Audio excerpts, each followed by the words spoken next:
Hi there, my name is Andy Farquharson and I'm your host on Alternative Exit, the podcast dedicated to educating small business owners about the possibilities, benefits and challenges of transitioning to an employee ownership model. Did you know that there are over 200 million SMEs around the globe with an owner that will be retiring within the next 10 years? Many of these owners will never actually find a buyer for their business, forcing them to close their doors, wreaking havoc on their employees and the communities. There is an alternative. This show will explore different forms of employee ownership and the best practices for a successful transition. Each episode is going to feature interviews with experts on employee ownership, business owners who've successfully made the transition, and consultants who've helped facilitate these changes. Okay, now let's get on with the show. Hello, everyone, and welcome again to the Alternative Exit. Today, we have a fantastic guest for you. Erinch Sahan is the Business and Enterprise Lead at the Donut Economics Action Lab. Now, don't worry, we're going to explain to you a little bit later on what that is. But I think what's exciting me about Erinch is he's got a lot of experience in championing transformative ways to design business. Right? He's got a wealth of experience from a chief executive from sort of World Fair Trade Organization, working at Oxfam. He's been a lecturer at the Cambridge Institute for Sustainability and Leadership.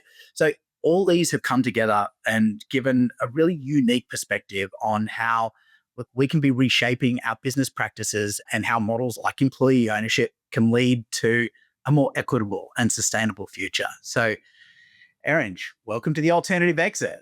Thank you, Andy. Wonderful to be with a fellow Australian talking about ways to transform the business world. It's great. I think you are the first other Australian I've interviewed on the podcast. So apologies to everyone if we do get a little bit faster in how we speak with each other.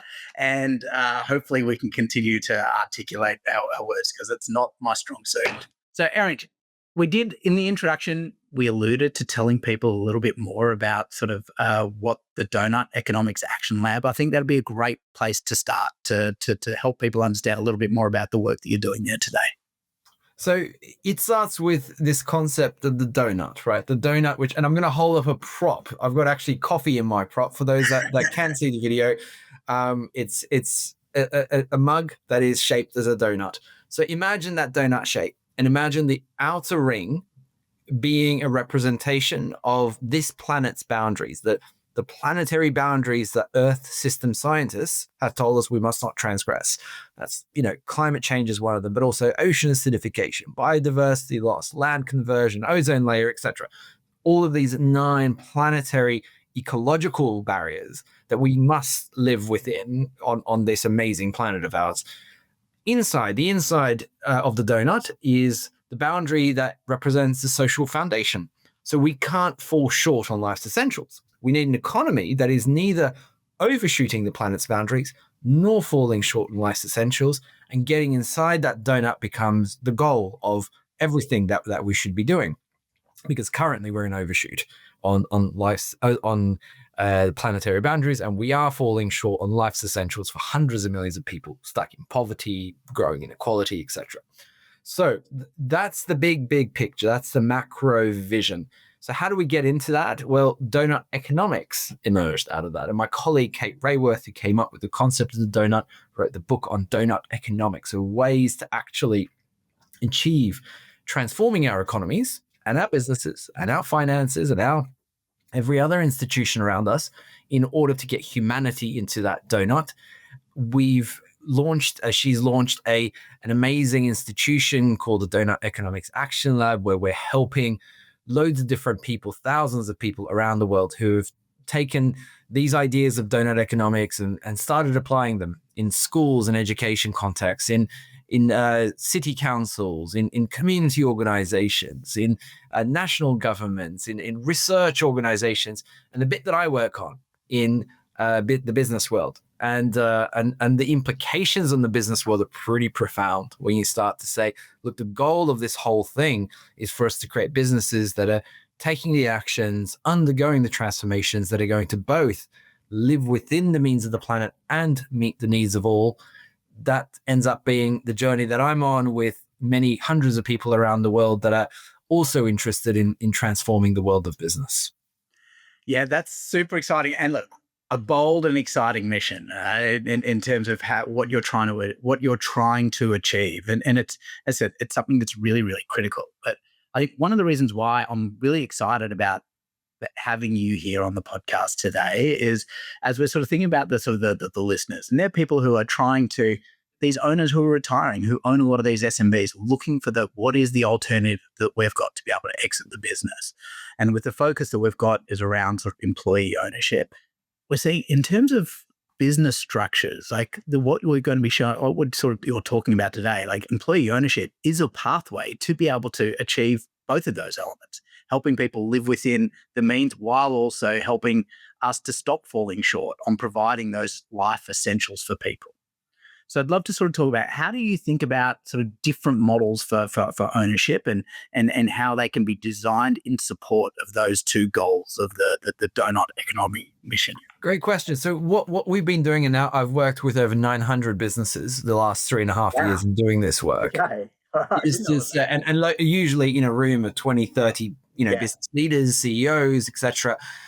Firstly, asking the question, where does your business have impact on people and on planet, right? And really understanding how you're impacting, inequality, how you're impacting livelihoods, how you're impacting education on the social side, how you're impacting all those planetary boundaries, and how they're impacting you as a business, because you're also impacted by, insecurity in social and political systems, and you're impacted by poverty. That's not good for any business. You're impacted by the planetary ecological crises that await us. Once you do that, we then invite business leaders to really envision a future economy where their business and their industry is truly trying to get humanity into the donut. What are they doing differently? What are they starting to do? And what are they stopping doing? And there we start to have a conversation around, what does your business model even look like? What are you selling? How are you producing? How are you designing your products? Who are your clients if you're in services? How are you conceptualizing the way you're going to provide the kind of benefits that society needs? How are you doing business, essentially? And then you start putting big ideas on the table, like completely redesigning the products and going, well, maybe actually in 30 years' time, we're not going to be selling jeans, we're going to be renting out jeans, or I'm going to be selling phones that are modular by design, or really looking into the future and saying, I'm going to have deep partnerships with my cocoa and coffee farmers, because there's a huge insecurity of supplier. They're going to have to be intricately linked to my company. I'm going to have a very different supplier relationship where I'm paying up front. I'm doing a different kind of price negotiation, whatever it might be. And we're trying to put these really big ideas on the table, the transformation of the industry and the business itself, and envision that future economy, that future state. And then we step into what we call enterprise design. This is where the employee ownership world really is a huge part of what we're talking about. And here we start to ask the question, when we look at your ownership model and your governance structure, when we look at the purpose of your business and your networks of relationships, when we look at the financial structure behind the business, how is it holding back some of these sorts of transformative ideas? And how is it enabling those ideas? And how can we then evolve the design of your business? Oftentimes that gets to a conversation around redesigning ownership, about asking, what are the parameters and expectations of owners? How are they taking a long-term position? How are they allowing a broader governance to emerge, such as employees? How are they putting, for instance, nature on the board, as some companies have done through the organization Lawyers for Nature? How are they employing other ideas like steward ownership, or putting in mission locks or guardian shares that are locking in a long-term purpose-led perspective in the company? And of course, for so many businesses, especially those that rely so critically on the skills and the wisdom of their employees and the commitment of their employees, and have a huge impact on those employees and their communities, how are you bringing employees into your ownership mix and your governance design to allow you to be fit for the future, to allow your business to pursue the kind of ideas and business models that you yourself have identified earlier on? So we end up starting with this very macro donut picture, asking about, how are you impacting humanity? How are you impacting society and the living planet? And then moving into, challenging people to ask the biggest ideas, ask them to put the biggest ideas on the table for transforming themselves and their businesses, ending up at a very micro and structural conversation around how are you willing to redesign your business in order to unlock those very ideas. I love sort of in hearing you talk a little bit more around sort of the governance and like how do we bring forward these ideas, like and generating also really large game changing ideas which impact both parts of the donut. I think part that really resonates for me as you're thinking about sort of the change to an employee owned model is the fact that we're broadening the surface area of luck of innovation really within a business when there are more people who are sitting in that ownership seat. When I speak to retiring owners today, like there's this, a lot of them don't, they know that there's challenges. Like they know that there's these broader macro sort of environmental and economic trends, but a lot of them just don't have the energy to go and tackle it, or they're so set in their ways. But the great ones know that they want to look after the people in their community. They want to look after the people that helped them get to there, like their employees. The really great benefit is that we're not, when we're sort of helping companies going through these sort of transitions, and there's huge amounts of people who need to make this transition, like with the retiring baby boomers, like there's this big opportunity to change this ownership for a large portion of companies today. Once they do that, it really does unlock both sides of that donut. These employees, once they're sitting there and they're empowered to be owners, they're not only is it going to sort of increase the potential outcomes for them, but also they're going to start thinking more about how to behave better for the environment within the means within the planet. As I was sort of just talking about that element, you just got me excited about it. I hadn't thought about how to form that into an actual question, but I think it's more as we do start thinking about putting that into a question. I mean, what are some really great ways, and you've been working with these 900 companies, that they turn that desire for employee engagement and sort of desire to sort of potentially change governance to bring that innovation to the fore? Like, how have they done that successfully?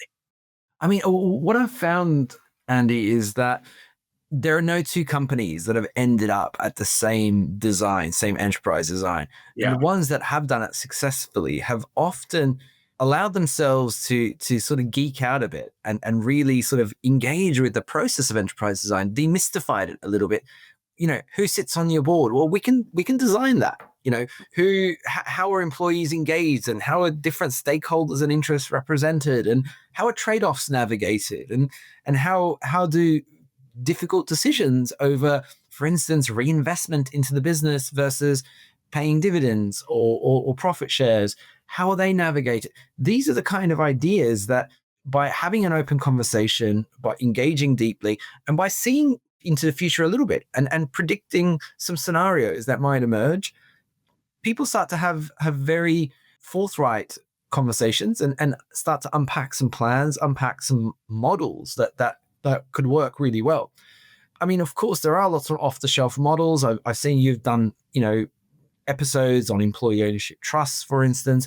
There are other crossover models with employee ownership, like steward ownership, for instance, which often has a lot of it is a version of employee ownership. Sometimes it's slightly different, but there you're getting into different sorts of share classes that have dividend rights versus voting rights, for instance.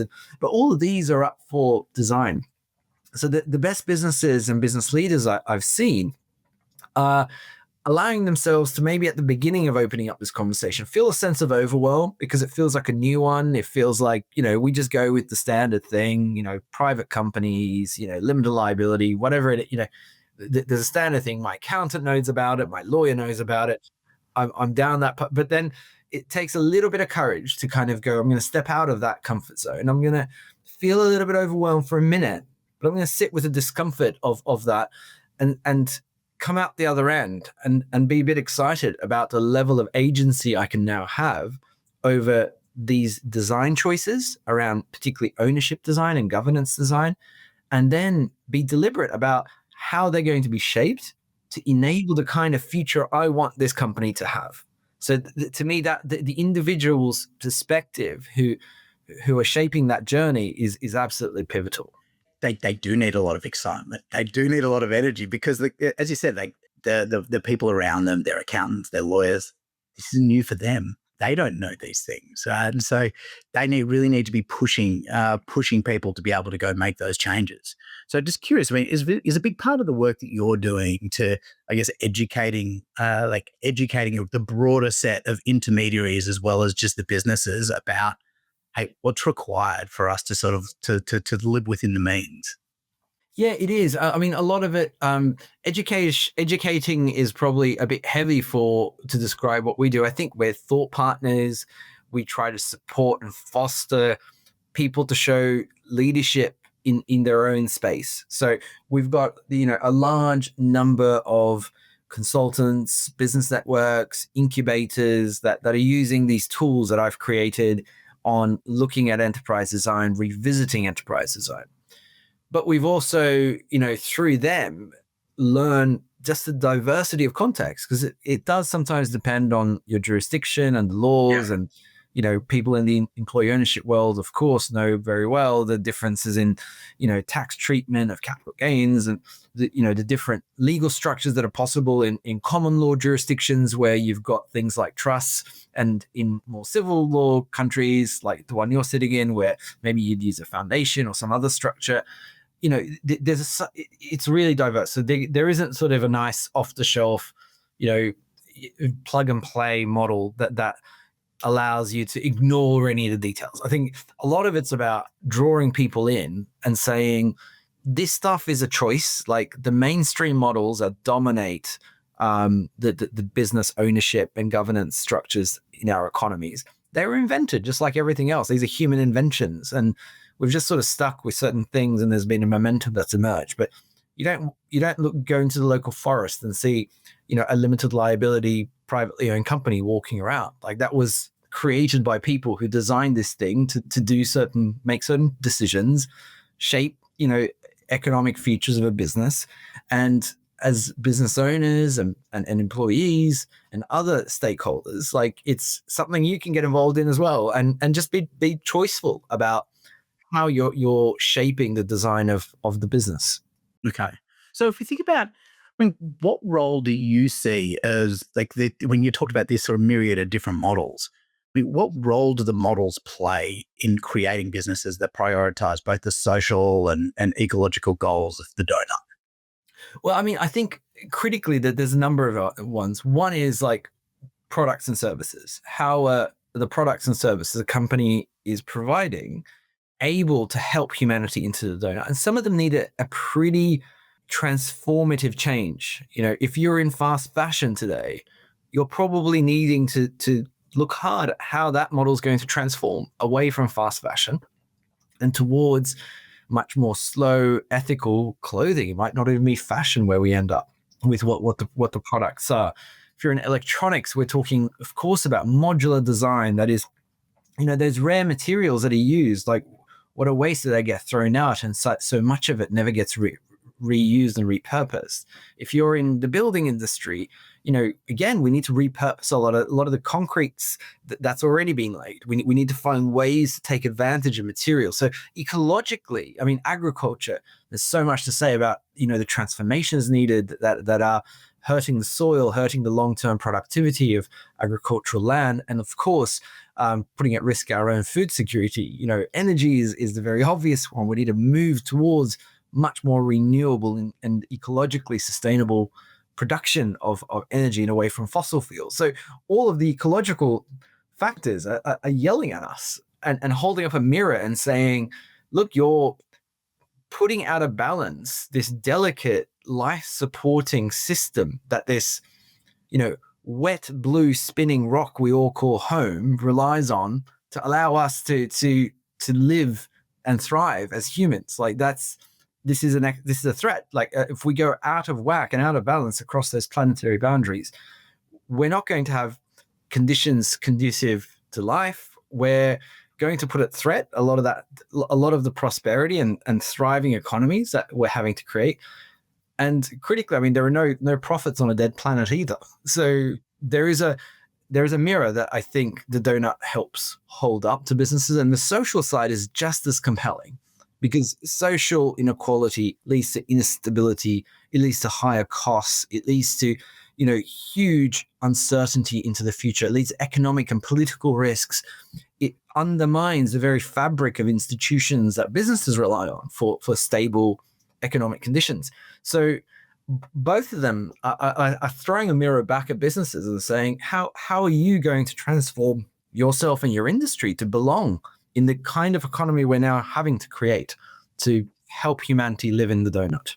So if you think about sort of ownership structures, like there we sort of talked a little bit more about responsibility around products and services, like how can they think and act more effectively. But if you think about there's obviously a trend in a whole bunch of industries of everything coalescing and consolidating into a smaller number of faceless economic buyers of these businesses. You think about sort of, again, our target audience is they're contemplating, hey, look, do we exit, say, to private equity or who may be like an ocean away, or do we exit towards a competitor who may be like a country away, or do we potentially exit towards sort of locally and people in the community? Like how important is local ownership in terms of people making those better decisions for sort of ecology and community? I'm so glad you raised that in that way, Andy, because I mean, for a long time, I've been thinking about what distinguishes the businesses that I've seen that seem to be making choices and looking at decisions in a way that is good for their local community, is recognizing the dependence, the codependence sometimes that's created between communities and workers and the business itself from those that are failing to do that. And maybe the most significant factor I've found is that those in charge aren't at the coalface. They're not, on a Friday, like I'm a Muslim originally from Turkey, and on a Friday going to mosque with their workers and seeing the impacts the business has, or on a Sunday going to church, to see, look people in the eye who have been affected by the decisions of the business. There's some, I worked at Procter and Gamble early in my career, and a lot of big decisions were made out of Cincinnati that were affecting markets around the world, supply communities around the world. And there's no way that a spreadsheet's ever going to capture the humanity that's impacted and the local resources impacted. So I think control and governance models that are bringing in those that are involved in the business, and it's not like a perfect science. It's a bit of an art. You've explored as well in your time in this space, Andy, the very diverse models of governance that can emerge in employee ownership structures. And I welcome that. I think, there are different levels of economic democracy and representation that are appropriate given like the time commitments and the speed of decisions needed and the commercial realities. And, there's so many, and with the willingness of employees to give time and headspace to certain things. So there's a real diversity, and you need to pick ones and also allow them to evolve over time, not just get stuck in experiments a little bit. But whatever it is, if there is engagement, especially through your employees who are part of the local community, who are seeing directly both the impacts of the business on them and the community, as well as seeing the business maybe from a more future-oriented perspective, because they're privy to a range of things that the C-suite won't be privy to. If you can bring those in, it's just all it is enriching. There's no technical experts going to sit at the top of this thing like a 19th century aristocrat to make beneficial decisions that are good for everybody. You're better off, you're richer for it if you can bring those employees into the mix, just for the wisdom and the insights, let alone the partnership and the sense of ownership that makes them more committed to the business as well, and to be committed to its success. For me, it just makes sense to bring these people in. Like it's like you talked about the aristocrat who's like standing on top of the pile and directing traffic. But that's how we see so many people leading today. What are they not seeing? Like why are they making the changes? I guess it's part of it. It's a fear that, what if they get it wrong? I'm better off staying in control because they might get it wrong. And to them, I would say it's not binary. It's not like you give up all control or you retain 100% control.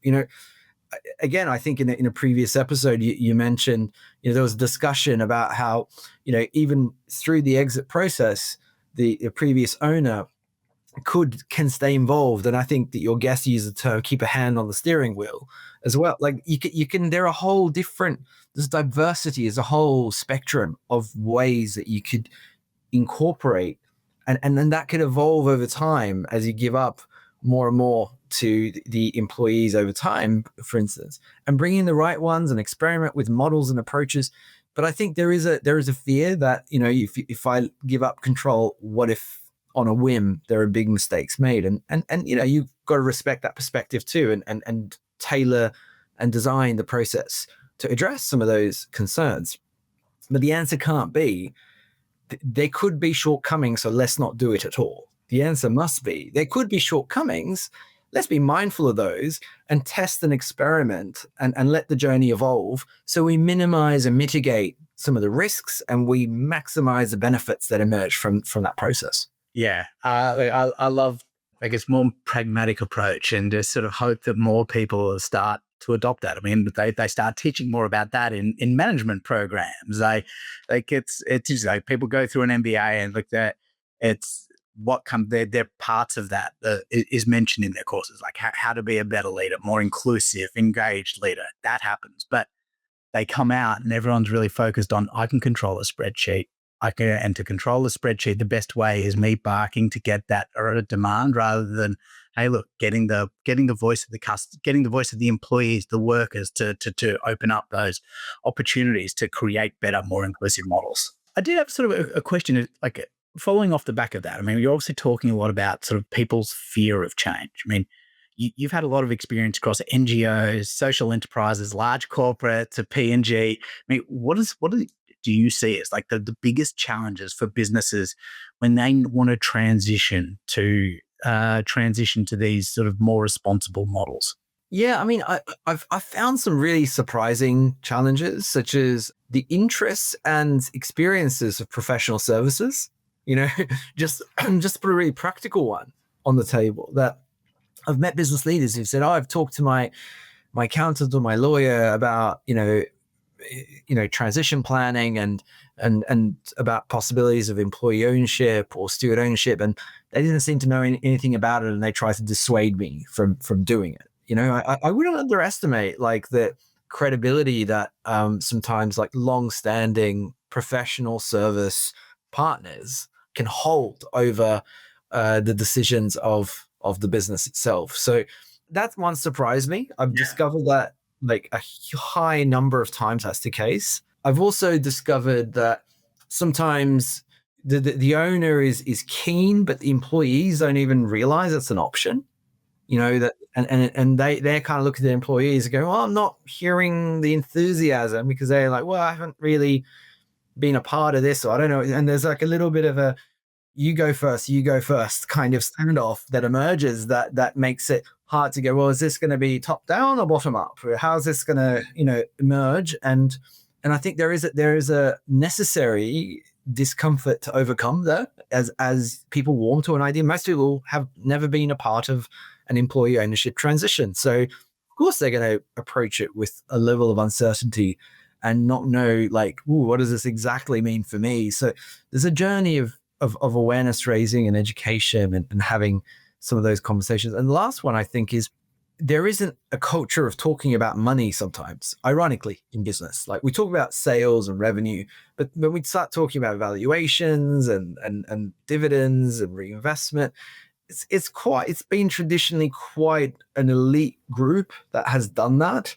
And the sustainability world that I've been in for the last couple of decades, I mean, that doesn't touch money. That's where the big boys play, the C-suites and beyond, and the investment bankers. And so I think we need to just talk about money. We need to talk about like who gets paid when. We need to talk about future profits and trade-offs and tensions and how those come, and sometimes there's a fear that a transition in ownership design, even the process of having the conversation, is going to bring up these uncomfortable money conversations. And I think there's something to be done culturally to climatize ourselves to that. You highlight something that I hear a lot from owners when I'm speaking to them, is that my employees just won't understand it. Like they don't want to understand it, which I always push back against. Like these are people they're managing their own mortgages. They're managing their own loans with their car repayments. They're managing their own finances, balancing a budget on a weekly, monthly level personally. Like they're capable.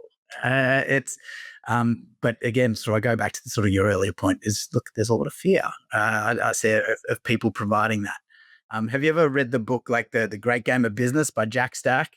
I haven't actually. I'll put that on my list. It just super simplifies the conversation around money and sort of how people within a business context and like how really just boils down a business to a single metric that people say that people can go, hey, look, this is how I contribute to the metric. This is how I contribute to the business. And so he's been not so much the sort of a godfather, but he's been a leading voice in how to really drive more open book management practices within businesses and how that can really unlock further performance, engagement, and equity and purpose for people when they come to work. So yeah, it's a super simple approach to that. So mate, as we're coming to time, it's been a great conversation so far, but I'd like to sort of bring it back to sort of employee ownership a little bit and just ask you a quick, fast round of questions. So I'm just going to ask you 3 questions and you just offer a quick response. How does that sound? Sure, let's do it. Okay. So who would be a leader that you most admire in employee ownership? Probably Julian Richer, I thought, did a fantastic job in transitioning, but also in championing the model. Okay, fantastic. A favorite resource on employee ownership? Favorite resource? Well, Transform Finance has got a fantastic resource on alternate ownership enterprises, and they've got a report of financing opportunities to support alternative ownership enterprises, mostly employee ownership models. So if you haven't already, check out Transform Finance Alternative Ownership Learning Hub. I love that. I'll be linking that in the show notes as well. And then lastly, what would you say to a business owner who's sitting on a fence regarding a transition to an employee ownership model? I'd say talk to people who have engaged with this before. Look for peers, look for employee ownership community groups or networks in your country, and begin the process not as a fait accompli. When you begin to talk to your employees, maybe just start to involve some of them in decision making. Let them experience a deeper engagement in the business before the conversation immediately jumps to, should this become an employee-owned business? So warm things up a little bit and give people a sense of engagement and experience in the kind of things that they'll be involved in longer term. Absolutely love it. That's awesome. Erinch, thank you so much for your time. Where can people follow your journey and learn more about the donut? Yeah, I mean, so I'm quite active on LinkedIn. They can find me there. But Donut Economics Action Lab has got a website, donuteconomics.org. If you go to donuteconomics.org, and it's spelled in the British way, DOUGH, NUT, donuteconomics.org, you can go to the themes heading, and there's a business and enterprise page, and I've put everything there that people can use. It's all free. There's a whole set of resources, and there's a map at the bottom of trained practitioners that are using Donut Economics tools with companies that they can get in touch with for support. Okay. Look, thank you so much for joining us today. Thank you. And also for broadening the discussion that we've been having around sort of employee ownership. You're really sort of bringing a much sort of a broader macro level view, and I think it's sort of shining a light on the broader opportunity and the broader potential impact that employee ownership might have. So thank you so much for your time and also for your leadership. Thank you, Andy. Take care. Bye. We hope you enjoyed this episode. If you want to continue learning about employee ownership as an alternative exit, head across to abettermonday.me for additional links and resources. You can also make sure to subscribe or follow along in your favorite podcast app, and be sure to leave us a 5-star review.